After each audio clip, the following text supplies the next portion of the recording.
rekan pembelajar, Assalamualaikum warahmatullahi wabarakatuh. Pada topik pertama ini, kita akan mempelajari pengertian sukuk, kriteria sukuk, dan bedanya dengan obligasi yang sering dipadankan dengan sukuk. Mari kita sama-sama belajar. Bismillahirrahmanirrahim. Pada masa-masa awal mengenalkan sukuk kepada masyarakat, Majelis Ulama Indonesia masih menggunakan istilah obligasi syariah, ya. Terdapat pada Fatwa MUI nomor 32 tahun 2002. Nah, mengapa disebut demikian dan apakah karena memang sukuk sejenis dengan obligasi dan di mana letak perbedaannya? Nah, sukuk tidak sama dengan obligasi karena memang skemanya jauh berbeda. Memang memiliki beberapa karakteristik yang sering disepadankan, namun perbedaannya lebih mendasar.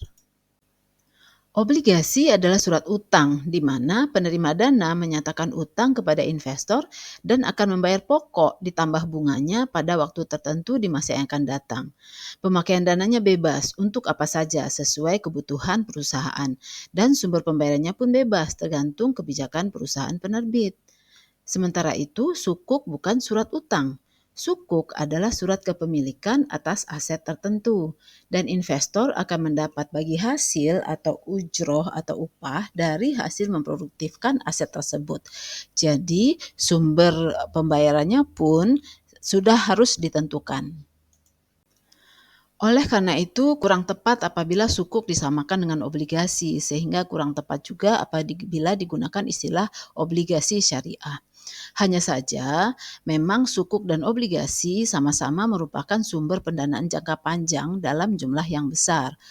Tapi kalau kita perhatikan, perbedaannya jauh lebih mendasar. Oleh karena itu, MUI juga tidak lagi menggunakan istilah obligasi syariah, tetapi menggunakan istilah sukuk, sesuai dengan Fatwa MUI nomor 137 tahun 2020. Sukuk bervariasi tergantung alat yang digunakan, tetapi kalau kita perhatikan begini skema dasar sukuk. Investor menyerahkan dana investasi kepada emiten dan dana tersebut adalah untuk memperoleh kepemilikan atas suatu aset atau manfaat aset. Nah, aset tersebut akan diproduktifkan dan hasilnya akan dijadikan sebagai sumber bagi hasil bagi investor. Misalnya, apabila asetnya adalah aset tetap atau manfaat aset, maka bisa diproduktifkan dengan cara menyewakan. Hasil kemudian dijadikan sumber bagi hasil yang akan dibayarkan kepada investor.